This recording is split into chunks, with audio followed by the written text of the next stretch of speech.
आप देख रहे हैं मरधुरा का मूड, आपके साथ में हूं लक्ष्मी उपाध्याय। पूरे देश के साथ साथ राजस्थान में भी सियासी पारा इन दिनों चरम पर है। सियासी पार्टियां मुद्दे के आसरे वोटरों को लुभाने की कोशिश में लगी हैं, लेकिन राजस्थान के वोटरों का मूड आखिर क्या है?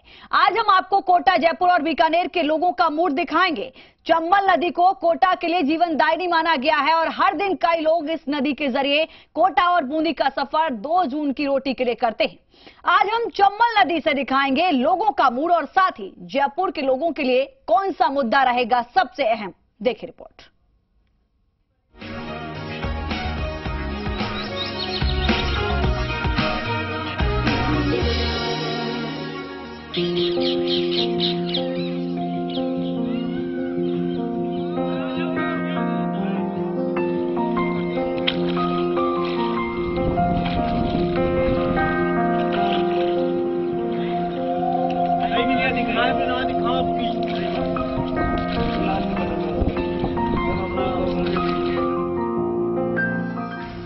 चुनावी मूड चंबल नदी से।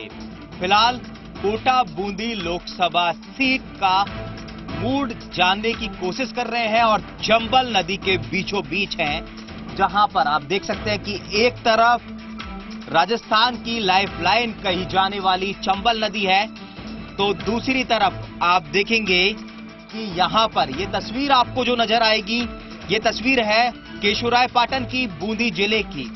तो ठीक दूसरी तरफ मेरे कैमरामैन आपको दिखाएंगे कि चंबल नदी के साथ में होते हुए जो तस्वीर आती है, वो तस्वीर आती है रंगपुर की, जो कि कोटा में आता है। यानी कि कोटा और बूंदी के बीच में इस वक्त हम मौजूद हैं, चंबल नदी में हैं और चंबल नदी के साथ में बोट में और यहाँ के स्थानीय लोगों के साथ में है।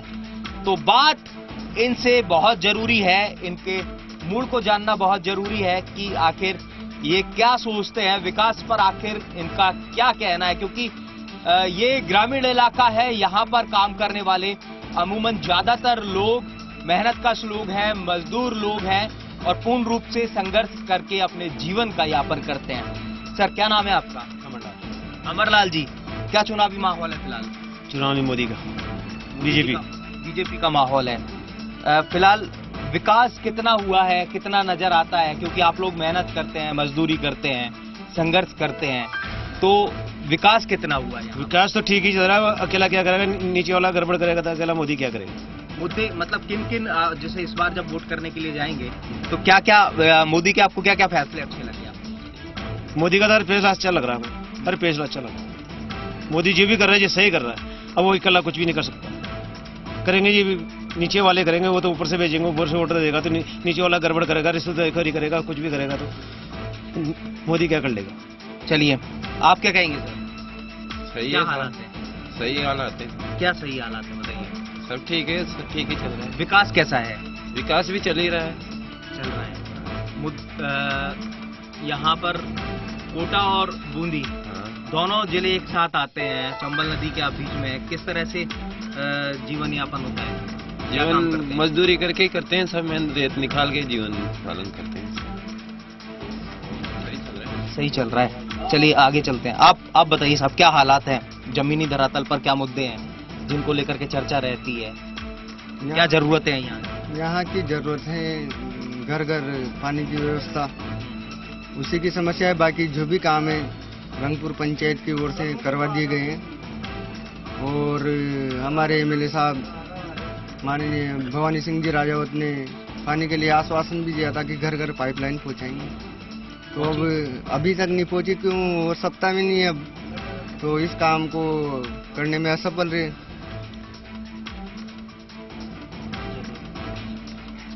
आप बताइए साहब, क्या हालात है? बढ़िया ही हालात है। क्या फिलहाल क्या मुद्दे हैं? मुद्दा जो है तो नाली खुलन का काम भी फुल चल रहा है और शमशान का भी काम चल रहा है। और तो क्या है? बूंदी और कोटा के बीच में विकास कहाँ पर है? यहाँ पर अच्छा है, सही है। सही है। सर, जब इस बार वोट करने के लिए जाएंगे तो क्या क्या मुद्दे आपके जहन में होंगे? वोट के सर, नोटबंदी अच्छी करी है मोदी ने, पर नीचे के कर्मचारी खराब निकले, धंधा बंद करा दिया और यहाँ विकास भी नहीं हो रहा है। रोड पे पानी आ रहा है। आप लोग यहाँ पर कोटा और बूंदी, यानी ये अगर कहूँ मैं कि आपका जो कामकाज का जो क्षेत्र है कोटा और बूंदी दोनों ही क्षेत्रों में आता है, तो किसी भी तरह से सरकार की तरफ से कोई कभी ऐसा कदम उठाया गया हो जिससे आपको राहत मिले, आपके लिए कोई सोर्स रिसोर्स डेवलप हो सके? ऐसा कुछ भी नहीं मिला है अभी तक। और रोक लग जाती है काम में भी, बेरोजगार हो गए बहुत सारे, भूखे मरने की नौबत आ गई यहाँ की। 500 मजदूरों की। कितने घंटे काम करते हैं साहब जिसके बाद में जीवन चल पाता है, परिवार को चला पाता है? 8 घंटे करते हैं सर। 8 घंटे काम करते हैं, उसके बाद ही कितना कमा लेते हैं दिन भर का? वही 400-500 रुपये कमा 4-5। तो मूल रूप से चुनावी माहौल है, चुनावी माहौल कितना नजर आता है? क्योंकि ये वो तबका है जो दिन भर संघर्ष करता है, मेहनत के बाद में अपने घर परिवार को चलाता है, लेकिन इसके लिए जो चुनौतियां हैं वो बहुत सारी हैं। ऐसा कभी कुछ कदम नहीं उठाया गया हो, चाहे सरकार कांग्रेस की रही हो चाहे बीजेपी की रही हो, ऐसा कोई कदम उठाया नहीं गया जिससे इनके जीवन स्तर में बदलाव आ सके? स्वामी विवेकानंद जी की बात से मैं शुरू करूंगा। स्वामी विवेकानंद जी ने एक बार एक सभा में कहा था कि देश के लोगों में राष्ट्रीयता तो कूट कूट के भरी हुई है और धर्म भी देश की जनता में कूट कूट के भरा हुआ है। अगर देश की जनता को किसी चीज की जरूरत है तो वो रोटी की जरूरत है। और आज देश की जनता ये महसूस कर रही है कि देश का नौजवानों के पास रोजगार नहीं है, देश की जनता के पास रोजगार नहीं है और उस रोजगार के कारण जीवन यापन कराना बहुत भारी पड़ रहा है। इसलिए 5 साल के अंदर ऐसी कोई भी योजना नहीं बनी जिससे रोजगार सृजित हो और बेरोजगारों को रोजगार मिले। और बेरोजगारी की जो समस्या है वो नेताओं को और जो सत्ता में बैठे लोगों को वो बेरोजगारी की समस्या शहरी इलाकों में तो नजर आती है, लेकिन शहरी इलाकों से ज्यादा विकट समस्या अगर देश के अंदर कहीं है तो वो ग्रामीण इलाकों में है। और नोटबंदी के कारण जितना ज्यादा बिजनेस और जितनी ज्यादा बेरोजगारी की समस्या आई है वो ग्रामीण इलाकों में आई है, क्योंकि ग्रामीण इलाकों के लोग शहरों में रोजगार कमाने के लिए जाते थे। आज शहरी क्षेत्रों में सारा रोजगार ठप हो गया और शहरी क्षेत्रों में जब रोजगार ठप हुआ तो वो जो ग्रामीण जो लोग थे वो वापस अपने गांवों में कूच कर गए और उसके कारण ये बेरोजगारी एकदम गांवों में शिफ्ट होगी और उसके लिए जनता आज परेशान है। बिल्कुल, ये बहुत बड़ी आपने बात कही कि जो रोजगार है उसकी समस्या मूलतः जो ग्रामीण क्षेत्र हैं उनके अंदर आज पूरी तरह से है। साहब सही है? हम तो एक बात कहना चाहते हैं कि मोदी जी अच्छा काम विकास किया है और अभी भी अच्छा विकास करेंगे आगे आके भी, और अभी भी हम बीजेपी के साथ हैं, अभी भी मोदी जी का वोट देंगे। बात यह है कि हमारे हालात खराब होते जा रहे हैं, हम हमारे बच्चों का विकास नहीं करा पाएंगे, पढ़ा लिखा नहीं पाएंगे। हमारे ग्रामीण में सभी जगह धंधा बंद किया जा रहा है, तो हम आगे जाके क्या करेंगे, हमारा क्या होगा? कुल मिलाकर के बात यह है कि ग्रामीण क्षेत्रों के आज जो हालात है वो पूरी तरह से ये है कि ग्रामीण क्षेत्रों में मुख्य तौर पर मोटे तौर पर जो मूलतः जो समस्या है वो सबसे बड़ी समस्या है रोजगार की, क्योंकि बड़े उद्योग धंधे यहाँ पर होते नहीं हैं। पूर्ण रूप से जो मेहनत और मजदूरी करने के बाद ही यहाँ पर जो लोग हैं वो अपने जीवन यापन कर पाते हैं, जीवन का गुजर बसर कर पाते हैं। बड़ी चुनौतियां होती हैं, संघर्ष होता है और इस संघर्ष के साथ ही अपने जीवन को जो ग्रामीण इलाके के लोग हैं वो चलाते हैं। ये पतवार आप देख रहे हैं, ये पतवार चलती है और दिन भर चलती है, जिसके बाद में कहीं जाकर के तमाम खतरों के बाद में इस चंबल नदी के बीच में ये लोग जब दिन भर मेहनत करते हैं तब जाकर के कहीं 300 से 400 रुपया एक दिन के अंदर कमा पाते हैं। तो ऐसे में ये हालात है। तो चुनौतियां कई सारी हैं, चुनौतियों के साथ में जीवन चल रहा है, लेकिन इस जीवन में संघर्ष की भी जो कमियां हैं वो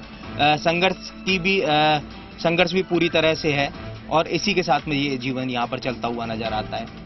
तो आपने देखा चंबल नदी से जाना लोगों के मूड को, चंबल नदी से जाना लोगों के हालात को, कोटा बूंदी लोकसभा जो सीट है उसके जो लोग हैं उनके मूड को हमने बताने की कोशिश की, उनके हालात को आपको बताने की कोशिश की। यही हालात हैं कोटा और बूंदी लोकसभा क्षेत्र के। कैमरामैन शक्ति सिंह के साथ हिमांशु मित्तल, जी मीडिया, कोटा। लोकसभा चुनाव में इस बार जनता के क्या मुद्दे रहेंगे, क्या मुद्दों को लेकर जनता इस बार वोटिंग करेगी, हम जनता से बात करते हैं कि इस बार जो लोकसभा चुनाव है सर, क्या मुद्दे रहेंगे, खास तौर से आप वोट करने जाएंगे तो? देखिए, मुद्दे 3-4 हैं। एक तो किसानों का विकास। जब तक किसानों को सरकार कोई भी जो आएगी सरकार को ध्यान नहीं देगी तो बड़ी देश के लिए बड़ी दुविधा स्थिति रहेगी। दूसरा है इंडस्ट्रियलाइजेशन होना चाहिए, जिससे कि जो आज बेरोजगारी हो रही है, कोई भी डेवलपमेंट काम नहीं हो रहा, उसका विशेष ध्यान देना पड़ेगा, जिससे कि युवा वर्ग इधर उधर भटके नहीं, गलत कामों में जाए नहीं और रोजगार मिलेगा तो सही काम पे चलेगा। हम यही चाहते हैं कि ये बेरोजगारी खत्म हो, बेरोजगारी खत्म हो, बेरोजगारों को रोजगार मिले। सर, इस बार क्या जाति ज्यादा अहम इस बार वोटिंग में ज्यादा मुद्दा रहेगा या सेना को लेकर ज्यादा मुद्दा बनेगा? देखिए, वैसे जाति का मुद्दा तो हमेशा ही रहा है, लेकिन इस बार सेना का मुद्दा पूरे देशवासियों पर छाया हुआ है कि जिस तरह से मोदी जी ने काम किया है, सेना का उत्साहवर्धन में पूरे देशवासियों में एक जोश है कि सेना का हमेशा उत्साहवर्धन करते रहना चाहिए। इसके साथ साथ ही व्यापारियों की जो समस्या है उनके ऊपर भी आने वाले मुद्दा बहुत महत्वपूर्ण रहेगा, क्योंकि ज्यादातर क्या होता है कि सारे बोझ जो भी लादे जाते हैं वो व्यापारियों पर बोझ लादे जाते हैं। हर गवर्नमेंट आती है, फ्री की स्कीम की घोषणा कर देती है, लेकिन सारा बोझ टैक्स के रूप में व्यापारियों को बढ़ाता है। तो ये भी एक बहुत बड़ी समस्या रहेगी, बहुत बड़ा मुद्दा आज के आने वाले चुनाव में रहेगा। व्यापारियों पे भी सबसे ज्यादा बोझ डाल दी जाती है, चाहे वो किसी भी योजना को लेकर व्यापारियों पे। महिलाओं से भी हम बात करते हैं, क्योंकि महिलाओं का अहम रोल होता है इस बार सरकार में भी। इस बार जो जनता का क्या मूड रहेगा मैडम, क्योंकि चुनाव आप करने जाएंगे, वोट करने जाएंगे, क्योंकि देश का इस बार जो पंचायत बनाने जा रहे हैं उसको? सर, जनता का तो यही मूड रहेगा कि अगर जो सरकार देश का उद्धार करेगी, जो महिलाओं का विकास करेगी, वही जनता का उद्धार, वही वोटिंग का रहेगा। महिलाओं को क्या रहेगा स्पेशली, क्योंकि आप वोट करने जाओगे, क्या मुद्दा सोच के आप इस बार वोट करोगे? इसमें हम महिलाओं को थोड़ा सपोर्ट मिलना चाहिए और ये जो साफ सफाई व्यवस्था उन सबकी होनी चाहिए। हमारा जो जयपुर है सफाई व्यवस्था में बहुत पिछड़ रहा है। पिछले साल जब हम महावीर जयंती पे आए थे तब जगह जगह ड्रम रखे हुए थे और इस बार सरकार बदल गई है तो इस समय ड्रमों की कोई व्यवस्था नहीं थी, इतनी गंदगी फैल रही थी सड़क पे, तो थोड़ा सा उसका भी ध्यान रखा जाए। और हम चुनाव के मुद्दों में केवल यही चाहेंगे कि हमारे देश का, हमारे किसानों का और हमारे सेना के लिए जो जवान वहाँ बैठे हैं उनका कोई ध्यान रखे, जो उनका सोचेगा हम उसी को वोट देंगे।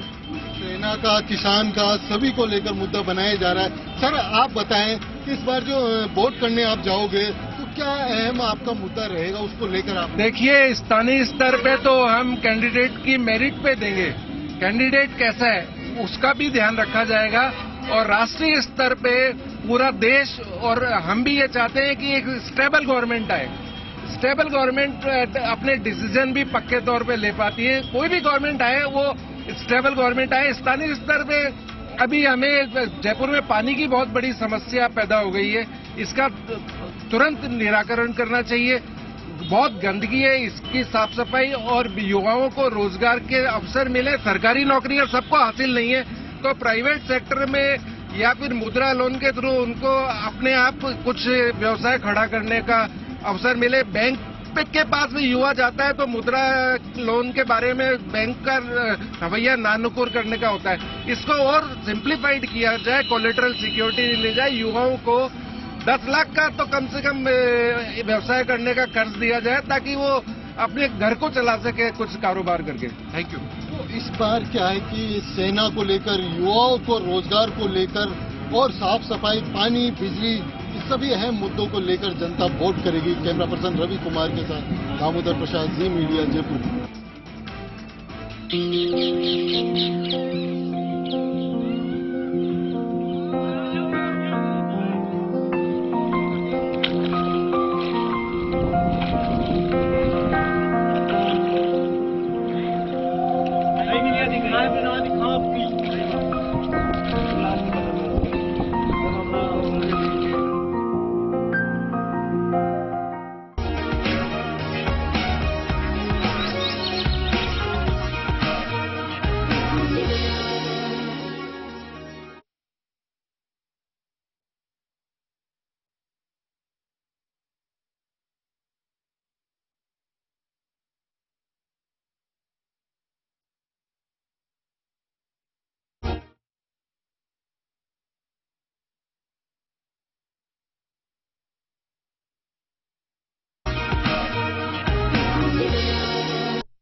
ब्रेक के बाद आपका स्वागत है। आपने कोटा और जयपुर के लोगों का मूड देखा, स्थानीय स्तर पर अपने अपने मुद्दे भी देखे, लेकिन लोग बेहतर छवि वाले उम्मीदवार पर भी भरोसा जताने की बात कर रहे हैं।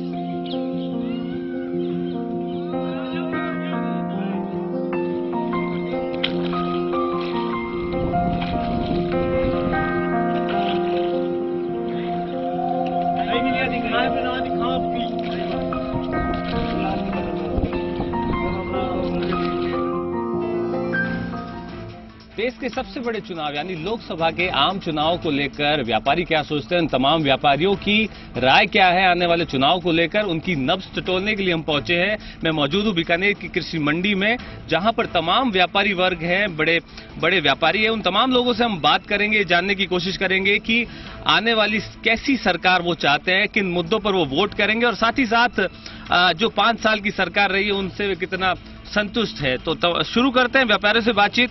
सर, क्या कहेंगे, कैसी सरकार चाहिए, क्या उम्मीदें हैं आपकी आने वाली सरकार से? सरकार कोई भी आए, चाहे हर सरकार से यही उम्मीद रहती है कि लोगों को रोजगार मिले, व्यापार अच्छे से चले, और वो अपने जो भी जनता से वादे करे अपने वादों की कसौटी पे खरा उतरे। जनता को उम्मीद, चाहे कोई भी पार्टी आती है, हर एक को उम्मीद यही रहती है कि जो भी वादे करे वो अपनी कसौटी पर खरे उतरे। अच्छा, एक महत्वपूर्ण सवाल ये उठता है कि किन मुद्दों पर वोट करेंगे इस बार? क्या मुद्दे आपको लग रहा है कि व्यापारियों के लिए महत्वपूर्ण है? व्यापारियों के लिए मुद्दे महत्वपूर्ण, वैसे देखा जाए तो इस पिछली सरकार ने व्यापारियों के हित में कोई ज्यादा कुछ नहीं किया है। व्यापारी लगभग या मध्यम व्यापारी या छोटे व्यापारी परेशान ही रहे हैं। उनको इस पिछली सरकार से व्यापारियों को मुझे नहीं लगता कि कोई फायदा हुआ है। नो डाउट जीएसटी लगा कि उनका एक अच्छा और सराहनीय कदम है, लेकिन जीएसटी के कॉम्प्लिकेशंस इतने थे कि वो सरकार कॉम्प्लिकेशंस को सुधार नहीं पाई, और जिसे आम कोई व्यापारियों को या छोटे व्यापारियों को जीएसटी से कोई लाभ मिले। उम्मीदें जो थी वो हम बात कर रहे हैं लगातार। जो 5 साल की जो सरकार रही है, कितनी संतुष्टि हुई आपको, क्या कहेंगे जो रही? देखो, जनता संतुष्ट जरूर हुई है, क्योंकि अभी लोगों के मन में एक ही मोदी लहर है। लेकिन अगर देखा जाए तो सरकार रोजगार के मुद्दे पे भी विफल रही है। सरकार रोजगार के अलावा सरकार ने काला धन कहा था, उसमें भी लाने में विफल रही है। सरकार ने कहा था कि हम 100 रोजगार देंगे। गंगा सफाई का मुद्दा ले लीजिए, नो डाउट गंगा सफाई हुई इस बार, सफल आयोजन रहा उस महाकुंभ का, लेकिन जितने भी वादे किए, वादे पे कोई ज्यादा खरी नहीं उतरी है सरकार। अच्छा, आप बताइए क्या उम्मीदें हैं सरकार से, आने वाली सरकार? आने वाली सरकार सशक्त प्रधानमंत्री देश के लिए चाहिए, वो हमें विपक्ष में नहीं लग रहा है, इसलिए हमें यही संभावना है कि मोदी जी आएंगे। आप बताइए क्या उम्मीद है सरकार से, आने वाली सरकार? मोदी जी आएंगे, लेकिन उम्मीद तो होती है ना कि कोई तो यही है, राष्ट्र सुरक्षा और देश में सुख शांति। अभी जो स्टेब्लिश्ड दिखा रहे हैं मोदी जी ने, अपनी विदेशों में अपनी ताकत दिखाई है और दिखाई है, तो उससे बनता तो मोदी जी है। आप बताइए क्या उम्मीद है आने वाली सरकार से? बढ़िया होना चाहिए, मोदी जी बढ़िया है। बाकी देखो मोदी जी सरकार तो बढ़िया है, लेकिन कोई फायदा की बात तो इस साल में कोई कईयों को नहीं, आगे कोई करे तो बात है। ठीक है, लेकिन एक सवाल मैं आपसे ये ले लेता हूँ कि जो वोट है वो किन मुद्दों पे देंगे? हम व्यापारियों की जो हित की बात करेगा और जो जीएसटी में सुलभता लाएगा और उसी को ध्यान में रखते हुए करेंगे, और रोजगार के मुद्दे पे वोट करेंगे। ये धर्म के नाम पर जो कोई नेता राजनीति करता है, इसके दरमियान वोट नहीं देने चाहिए, क्यों धर्म पे होता है तो देश का विकास रुकता है। आप बताइए किन मुद्दों पर वोट करेंगे इस बार? तो आतंकवादी स्ट्राइकल पे, एक देश की सुरक्षा पे, और दूसरा ये भ्रष्टाचारियों पे जो स्ट्राइक किया, इन पे वोट देंगे। लेकिन अर्जुन राम जी से खपा है, इन्होंने जातिवाद का जो वैमनस्य द्वेष था जो फैलाई है, वो शायद पूरी नहीं हो सकती। अच्छा, तो 5 साल जो सरकार रही है उससे कितना संतुष्ट है आप? सरकार से मोदी जी संतुष्ट है। बस यहाँ लोकल जो हमारे एमपी साहब हैं, उन्होंने कोई बीकानेर के लिए काम वैसे किया नहीं कोई, तो इससे नाराजगी जरूर है। देखो आगे क्या होता है। अच्छा, आप बताइए कि 5 साल की जो सरकार रही है कितना संतुष्ट है उससे? सरकारें तो आती जाती रहती है, लेकिन इसमें संतुष्ट और असंतुष्ट की बात नहीं। ये राष्ट्रीय चुनाव है और ये राष्ट्रीय चुनाव राष्ट्रीय लेवल पे देखा जाता है। इससे संतुष्टि या असंतुष्टि की कोई बात नहीं है। इसमें सबसे पहले मैंने आपको पहले भी कहा था कि सामने कोई चेहरा नहीं दिख रहा है। चेहरा अगर होता ना तो शायद अब की बार मोदी जी नहीं आते, लेकिन फिर अब मोदी जी के सिवाय कोई चेहरा नहीं।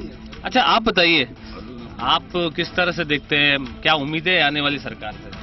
ऐसा है, जिस हिसाब से मोदी जी का विदेशों में संपर्क या बढ़ रहा है, उस हिसाब से व्यापारियों के लिए भी फायदे का कोई सौदा आएगा। यार बाकी हम तो मोदी भगत हैं, पहले मोदी दिमाग में था इसलिए आएगा, अब तो मोदी। किन मुद्दों पे वोट देने वाले इस बार? हम तो बस मोदी 370 और 35 एक तोड़ने मुद्दे पर देना। तो कहीं ना कहीं व्यापारी जो है वो मोदी को लेकर के यहाँ पे खुलकर बोल रहे हैं कि वो मोदी को वोट देंगे, लेकिन कहीं ना कहीं और भी लोग हैं, उनसे पूछ लेता हूँ, किन मुद्दों पर वोट देंगे? रोजगार, ये भ्रष्टाचार मुक्त। आप बताइए किन मुद्दों पर? सरकार है उसका। व्यापारी किन मुद्दों पर इस बार चुनाव जो हो रहे हैं उस पर वोट देंगे, आपको क्या लगता है? 5 साल मोदी सरकार हो रहेगी, बस ये इसी की उम्मीद पर है। यंगस्टर्स है कुछ मेरे साथ पीछे, उनसे ले लेता हूँ। किन मुद्दों पर आप यंगस्टर्स हैं, किस तरह से देखते हैं? यंग व्यापारी है, कुछ सोचा होगा कि अब जो सरकार आ रही है किन मुद्दों पर आप वोट देंगे इस बार, और क्या उम्मीदें है सरकार से? केंद्र का जो पिछला कार्यकाल रहा है 5 साल का, संतोषजनक रहा है। उसमें कोई अतिशयोक्ति नहीं है हम लोगों को कहने में कि मोदी सरकार ने अच्छा काम नहीं किया।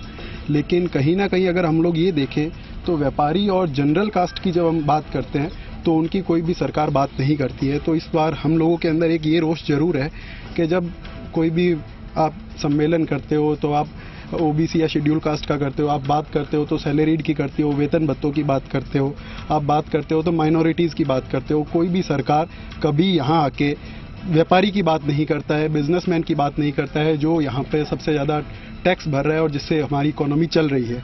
उसके लिए सरकार ने, किसी भी सरकार ने, इवन कांग्रेस ने भी कोई प्रयास नहीं किए हैं। मोदी जी ने इस बार जरूर टैक्स रेट में कुछ कमी की थी, लेकिन वो सराहनीय नहीं कही जा सकती। जीएसटी की एप्लीकेशंस जो रही वो कॉम्प्लिकेबल थी, तो उसकी वजह से जीएसटी एक सफल बन सकता था, वो जीएसटी सफल नहीं बन पाया। और दूसरी बात यही है कि हर सरकार जो आती है, जो व्यापारी को, जनरल जो कैटेगरी है उसको उन्होंने एकदम से दरकिनार करके रख दिया है, जैसे ये हमारा वोट बैंक है ही नहीं। आप कहीं पे भी जाओगे तो आपको शेड्यूल कास्ट के लिए ही दोनों पार्टियां लड़ती नजर आएगी, या आपको माइनॉरिटीज़ के लिए लड़ती नजर आएगी। तो जो जनरल कास्ट है, जिसका सबसे ज़्यादा वोट प्रतिशत है, उसकी बात क्यों नहीं करती है कोई सरकार? अच्छा, तो 5 साल की जो सरकार है उससे संतुष्ट है आप? उसके कार्यकाल से नो डाउट हम लोग चाहते हैं। हम लोग सेंटर में जो ये देख रहे हैं कि हमारी सरकार ने रक्षा के अंदर बहुत अच्छा काम किया है, जीडीपी को सुधारने के लिए उन्होंने प्रयास अच्छे किए हैं। ठीक है, इकोनॉमी हमारी बहुत ज़्यादा नोटबंदी के बाद पिछड़ चुकी है, उसको बाकी अगर ओवरऑल हम वर्ल्ड वाइड बात करें तो जहाँ पर देश के अंदर अभी तक उन्होंने जीडीपी को सुधार रखा है, पूरा वर्ल्ड जहाँ मंदी की चपेट में चल रहा है वहाँ हिंदुस्तान अच्छा ग्रो कर रहा है, तो ये सराहनीय कदम है। आप बताइए क्या उम्मीदें हैं आने वाली सरकार से? जी, मेरे भाई साहब ने जो कहा है उससे सहमत हूँ मैं एकदम। और जो केंद्र का जो 5 साल का जो कार्यकाल रहा है उसमें जो जनरल के लिए जो बातें होती है वो कभी आज तक आई नहीं है। मोदी जी का जरूर बहुत अच्छा काम रहा है 5 सालों के अंदर, जो वर्ल्ड वाइज उन्होंने काम किया है, जो भारत की छवि पूरे विश्व के अंदर जो उन्होंने बनाई है, वैसा मेरे ख्याल से आज तक कभी किसी ने। व्यापारी किन मुद्दों पर वोट देंगे इस बार? व्यापारी जरूर सर जी, जो जीएसटी को लेकर जरूर है उनके लिए, जो 5 साल जो 2 नोटबंदी और जो जीएसटी का रहा उसके बाद जरूर थोड़ा बहुत व्यापार के अंदर बहुत ज्यादा गिरावट आई है। तो कहीं ना कहीं कुछ मुद्दे ऐसे भी रहे होंगे जो आपकी कृषि मंडी से और अनाज मंडी से जुड़े होंगे, उस पर भी मैं बात कर लेता हूँ। सर आप बताइए, अगर मुद्दों की बात करूं मैं यहाँ के, तो उन मुद्दों को लेकर क्या चुनाव में कुछ ना कुछ असर रहने वाला है? आपके क्या मुद्दे हैं? वैसे कृषि के बारे में कोई मुद्दे विशेष नहीं है, नो डाउट। पिछली सरकार ने कृषि में बहुत बड़े पैमाने पर किसान का माल खरीदा, ये सरकार का नो डाउट सराहनीय कदम है। विशेष रूप से मैं अर्जुन राम जी के बारे में कहना चाहूंगा कि यहाँ से जो हमारे बीजेपी के प्रत्याशी है अर्जुन राम जी, वो उनको केंद्र ने बड़ा एक सम्मान दे रखा है, उनको राष्ट्रीय स्तर का नेता बनाने के लिए, इसीलिए वो यहाँ समय कम दे पाए। लेकिन मुझे ऐसा नहीं लगता कि अर्जुन राम जी की जितनी यहाँ बुराई की जा रही है उतना उन्होंने ऐसा कुछ गलत काम किया नहीं है। उनके आज तक कोई भ्रष्टाचार के मामले में उन पर कोई अंगुली नहीं उठा सकता। और जहां तक उनका राष्ट्रीय स्तर की बात है तो जहां जहां केंद्रीय नेतृत्व ने उनको भेजा वहां वो गए हैं। मैंने उनको बहुत करीब से देखा है कि जहां भी बड़े नेता, इनके चाहे मंत्रालय से बड़े नेता हो, कैबिनेट मिनिस्टर, उन्होंने बुलाया, पूरे देश के लिए घूमे और पूरे देश के लिए काम कर रहे हैं। पिछले चुनाव में जहां तक है, इन्होंने ये समय विधानसभा चुनाव में इसलिए नहीं दे पाए क्योंकि पार्टी ने इनको राज्य और अंतर्राज्य स्तर का दर्जा देकर इनको हेलीकॉप्टर की सुविधा दी थी ताकि वो अन्य स्थानों पर प्रचार कर सके। इसलिए अर्जुन राम जी यहाँ समय नहीं दे पाए, इसलिए उनका थोड़ा जनता। देखिए इन सब के बीच ये है कि क्या आप सब लोग चुनाव करीब है तो वोट तो देंगे जरूर, वोट देने जरूर जाएंगे? एकदम जाएंगे, है ना। जी मीडिया लगातार अपने सब लोगों से अपील भी कर रहा है, तो आप लोग वोट देने जरूर जाएंगे? वोट देना ही है और मोदी जी के नाम पे वोट देंगे। तो कहीं ना कहीं देखिए, ये है बीकानेर कृषि मंडी के व्यापारी, इनका अपना एक मत है, एक राय है, और आने वाले चुनाव को लेकर चूंकि व्यापारी जो है एक अपने आप में विशेष वर्ग है, जिसका अपने आप में ये कहा जा सकता है कि इनकी राय अपने आप में बेहद महत्वपूर्ण है। लेकिन जी मीडिया इन तमाम चीजों की भी ये भी कहेगा कि आप जाइए, मत का अपना प्रयोग करिए और ज्यादा से ज्यादा देश में आने वाली सरकार को लेकर अपनी भागीदारी रखिए। कैमरा पर्सन घनश्याम के साथ रौनक व्यास, जी मीडिया, बीकानेर।